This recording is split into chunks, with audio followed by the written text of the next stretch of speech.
Have you heard of people winning the lottery using the law of attraction?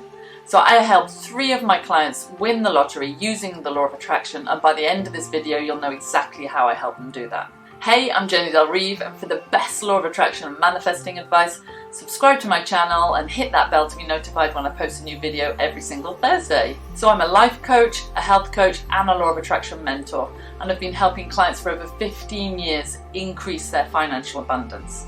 And it's not always what you think. Out there on the internet are hundreds and hundreds of videos about how you can just shift your financial vibration in 1 second. And I'm all about how to do it real time, how to play the long game, and how to really increase your abundance over a long period of time. So about 2 years ago, a client came to me with a specific goal of winning big time on the lottery. Now at the time I was really hesitant to work with him because I know from working with people for 15 years that most people actually do not believe that they could ever win the lottery. Otherwise, to be quite frank, you would have already won it. And so would I have already won it. But I do know how to help people become happier in their daily lives, and money is just a byproduct of happiness. So the better you feel, the more abundant you become. So I said to this client, well, I can show you how to feel good, I can show you how to feel happier on a daily basis, and if that big lottery win is in your path of most allowance, then you might win, but I can't guarantee that.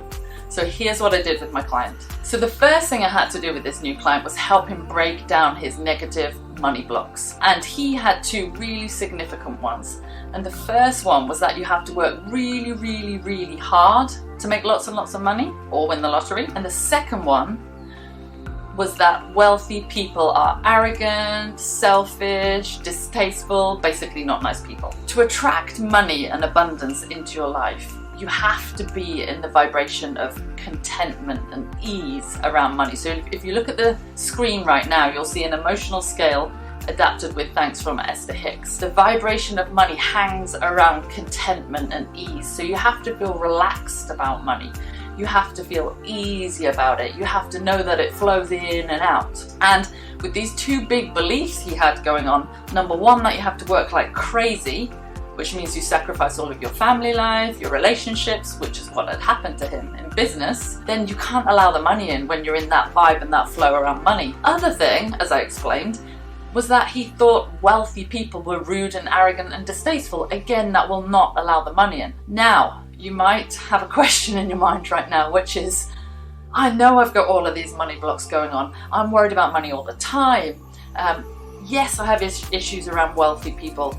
Yes, you know, I've got tons and tons of these beliefs, but what on earth can I do to get rid of them? Well, there are lots and lots of techniques to work on your beliefs. And before we get into that, I really just want to share that if you really cannot change your thoughts around money for a period of time, then you just have to put that to one side for a while. You have to focus on anything you can but the money for a period of time until you feel better in all different kinds of areas, and then you can go in and try to slowly change your beliefs around money. So there are always 2 ways to work the law of attraction. You either go directly to the problem and try and change those beliefs around money, for example, or you ignore the problem for a period of time, work on other areas to feel better, lift the vibration on money then at the same time. There's always those 2 ways of going about it. Okay, so I just want to tell you about my own little journey with money. So I had a really, really, really messy relationship with money.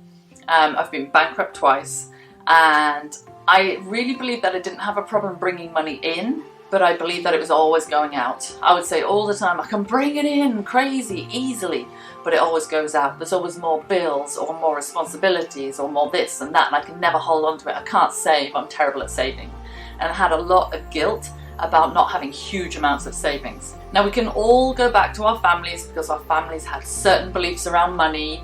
You know, my dad did the whole money doesn't grow on trees and you've got to save for a rainy day and all that stuff. We have to get to the stage where we no longer blame our parents. You know, it was what it was, and we have to start dealing with what we have in front of us right now. So what I really had to do when it came to money was I had to take the ignore it for a while approach. I meditated, I did emotional scale processes, which you can see in some of my other videos, all around money. I slowly changed my beliefs.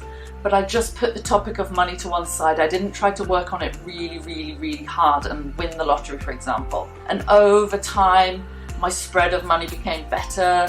I got more clients, more opportunities, and just over time everything became better and better and better, and that grew and grew and grew. Because for me, winning the lottery was not something I ever believed in at all. I really only believed that money could come through one avenue, and that was my work and my business. So using the emotional scale technique and a few other techniques, I helped my client to slowly realize that he had to change his beliefs, both about working hard and around wealthy people, which he did slowly over time. And I'm not going to go into that in this video, but it is in other videos of mine, which you'll see at the end of this video. The next thing I had to do was I had to get him to slowly believe he could actually win the lottery. Now, most of us believe that we can only bring our money through our work situation. We don't believe truly in the law of attraction. And if you truly believe in the law of attraction, you know that your inner being or your soul or non-physical or the universe, whatever you'd like to call it, can bring money through in any avenue. And I helped him to start to see that this is a feeling game. It's about how you feel. It's not actually about your action. Now, let me clear that up for you, because there are many people in the world, right, who are super wealthy, and they work 16 to 18 hours a day, and it would seem like they brought it all in with their hard work. Now, there's two things that could be going on there. They could either be incredibly inspired, they could be taking inspired action from a really good emotion at the top of the emotional scale that you can see on the screen right now. So you know what it's like. Let's say as you've decided to write a book, and you get all passionate and inspired, and you're waking up at 3 a.m. writing the book for 4 hours in the morning, and it doesn't even feel like work. From the outside, it could look as if that person is really efforting and working really hard. But yet, if you talk to the person themselves, they would say, oh no, I was just up, it was fun, it was flowing, I was just writing it. It doesn't feel like work to them. So there's either that going on, which is inspired action, or they are efforting from the lower half of the scale. So they are feeling in worry, doubt, insecurity, and feeling that the money will not come unless they put all the hours in. And you can create some wealth doing that. You can. I've sat in front of wealthy millionaires for 15 years as my clients. You can. But I'll tell you now, it will never be sustainable because you'll burn out. Plus, the money will always come in and go out, and it will be messy. Clients that I've worked with who managed to amass big fortunes via efforting rather than inspired action always lost the money and then got it again, or they were bankrupt 3 or 4 times, and it was messy, and they were always terrified the money would run out. It wasn't an enjoyable experience. So the key about using the law of attraction to bring money into your life is that it feels good along the way. That's the difference. Okay, I'd love to hear from you guys. What is your biggest money block? Pop it in the comments below and I'll make a video on it for you. Okay, so the final piece of this video is that once I'd helped my client to then understand that he had to believe that money can come from different avenues, and once he started to manifest that into his life, so how it happened for him initially was that he would manifest refunds, or an accountant contacted him after 18 years and said that he'd done a calculation incorrectly in his business and refunded him $50,000, would you believe? He inherited some money from a family member who he barely even knew, and money just started to come from all of these random places, and he started to see that it didn't have to come through his work. But that, I want to remind you guys, was because he was doing this inner work. He was using the emotional scale technique plus some other techniques I teach in other videos to really help him feel more happy more often, hence the money was a match to how he was feeling. The final piece in all of this was that I said to him, now you've got to let it go. Put your money on the lottery, let it tick along every single week, and now take your attention off it. Because we have to know when to focus on something and when to hand it over to the universe. Just let it go, feel good, trust, and allow the money to come in. Because the more we check the lottery numbers, the more we're fretting, the more, have we won? On and on and on.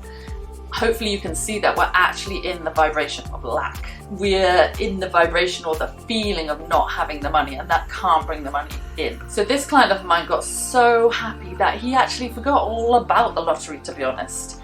And then 6 months later of me saying to him, okay, now it's time to let it go, he won big time, and he won around about $150 million, which he invested into his company and is now made over $1 billion. So the really cool conclusion to this story is when I said to my client, how did you feel when you won? He said, Jenny, the thing is it just really didn't matter in the end.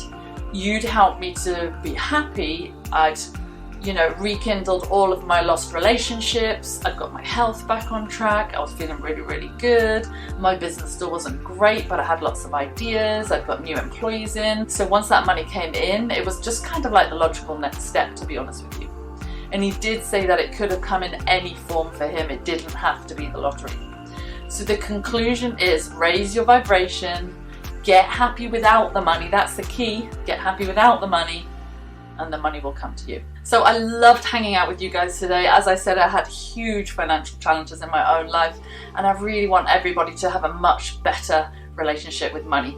Even if you don't win the lottery, wouldn't it be nice to just have a couple of extra $1,000 a month? And that's really, really easy to manifest within, 3 to 6 months. So please check out my free download of the emotional scale on the link below. If you like this video, hit that like button, subscribe, share it with your friends, and please check out that video I mentioned on the emotional scale technique to help shift your money blocks.